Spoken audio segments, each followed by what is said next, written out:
बिस्मिल्लाहिर्रहमानिर्रहीम। रब्बिशरह सदरी व यस्सिर ली अमरी वहलुल उक़दतम मिन लिसानी यफ़क़हू क़ौली। या मुक़ल्लिबल क़ुलूब सब्बित क़ल्बी अला दीनिक। अस्सलामु अलैकुम व रहमतुल्लाहि व बरकातुहू। मैं उम्मीद करती हूँ आप सब खैरियत से होंगे इंशाअल्लाह।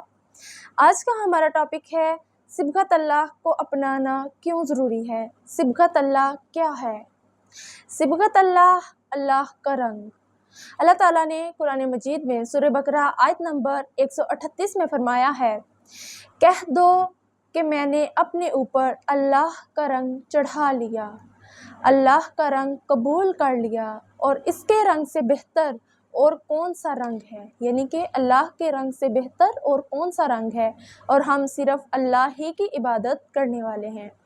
यह आयत तब नाज़िल हुई जब ईसाई जो थे वो जब कोई न्यू बच्चा पैदा होता या कोई नया शख्स जो था वो इस्लाम उनके ईसाईयत की तरफ जाता, तो एक पानी के बड़े से टब के अंदर ज़र्द रंग मिलाकर उसको गोता लगाते, ताकि वो उन ईसाईयत में ये था कि ये जो बच्चा नया पैदा हुआ है ये गुनाहों से बिल्कुल पाक हो गया है। और जो नया शख्स उनके ईसाईयत के मज़हब में जाता तो ये कहते अब ये बिल्कुल पक्का सच्चा ईसाई हो गया है। अल्लाह ताला ने इस अमल को रद्द फरमा कर कहा कि सबसे बेहतर रंग तो अल्लाह का रंग है, तुम्हें किसी दुनियावी रंग को अपनाने की ज़रूरत नहीं है। सिबग़त अल्लाह, अब अल्लाह का रंग क्या है? अल्लाह का रंग अल्लाह का दीन है। जब इंसान सिबग़त अल्लाह को अपनाता है तो उसके ज़ाहरी बातनी तमाम अमूर में अल्लाह ताला के अहकामात को अमल पैरा करता है, अल्लाह ताला के अहकामात पर लब्बैक कहता है, अल्लाह ताला के तमाम अकायद पर अमल दरामद करता है, सिर्फ़ और सिर्फ दुनियावी या दुनियादारी को दिखाने के लिए नहीं बल्कि अपनी तन्हाइयों को भी पाक रखता है। ये होता है सिबग़त अल्लाह, यानी कि अल्लाह का रंग अपने ऊपर हर वक्त चढ़ा रहता है। और जिस शख्स में अल्लाह का रंग चढ़ता है उसमें कौन कौन सी सिफ़ात पैदा होती हैं? वो मुत्तकी बन जाता है, उसमें शुजाअत, तक़वा, बहादुरी, पाकबाज़ी, खशियत इलाही, मोहब्बत इलाही जैसी सिफ़त जो हैं वो इंसान में पैदा हो जाती हैं। तो इंसान जब आज़माइश की भट्टी से गुज़रता है तो उसका सिबग़त अल्लाह मज़बूत हो जाता है। ये हो गया सिबग़त अल्लाह। अब इसको अपनाना क्यों ज़रूरी है?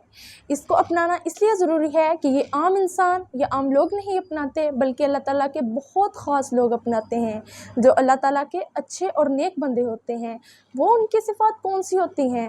वो लोग होते हैं जो नमाज़ों के छूट जाने पर, नेकी के छूट जाने पर गमज़दा होते हैं, जो नेमतों के मिलने पर गुरूर में नहीं आते। ये वो लोग होते हैं जो हर हाल में अल्लाह ताला का शुक्र अदा करते हैं, जो हर हाल में अल्लाह की रज़ा पर राज़ी रहते हैं।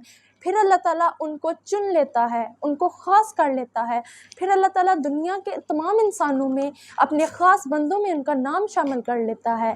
अल्लाह ताला के ख़ास बंदों में, अल्लाह ताला के चुने हुए बंदों में, उसके ख़ास बंदों में नाम शामिल करने के लिए, अल्लाह के एक कुर्ब वाले बंदों में शामिल होने के लिए हमें सिबग़त अल्लाह को अपनाना ज़रूरी है।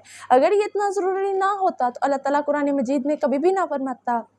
इसकी इम्पोर्टेंस का अंदाज़ा हमें इसलिए इस तरह लगाया जा सकता है कि अल्लाह ताला ने कुरान मजीद जो कि आखिरी किताब है उसमें बाकायदा आयत में खूबसूरत अंदाज से कहा है कि अपने ऊपर सिबग़त अल्लाह चढ़ा लो, अल्लाह का रंग चढ़ा लो, अल्लाह ताला के दीन, अल्लाह ताला के अहकामात को अपना लो। और जो लोग दुनिया के रंगीनों को छोड़कर अल्लाह के रंग को अपनाते हैं वही लोग कामयाब होते हैं। ये वो लोग होते हैं जो दुनिया से बेनियाज रहते हैं। इसका मतलब ये नहीं कि अब दुनियादारी को बिल्कुल छोड़ दें, नहीं, बल्कि इस दुनिया में रहकर अल्लाह ताला की मोहब्बत, अल्लाह ताला की अताअत, अल्लाह की रज़ा को अव्वल दर्जा देते हैं, अव्वल तरजीह देते हैं। दुनियादारी की सोचों के ऊपर अमल पैरा नहीं करते बल्कि जो अल्लाह ने कहा है समियाना व अताना कहते हैं। हर हाल में अल्लाह ताला का हुक्म मानते हैं, हुआ कहीं भी हो, नमाज को तर्क नहीं करते, पर्दा नहीं छोड़ते, तन्हाइयों को पाक रखते हैं। फिर अल्लाह ताला इनको अपने ख़ास बंदों में शामिल कर लेता है।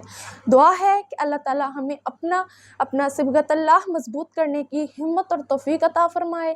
अल्लाह ताला हमें अपने ख़ास बंदों में शामिल फरमा ले। आमीन। वमा अलैना इल्लल बलागुल मुबीन। अस्सलामु अलैकुम व रहमतुल्लाहि व बरकातुहू।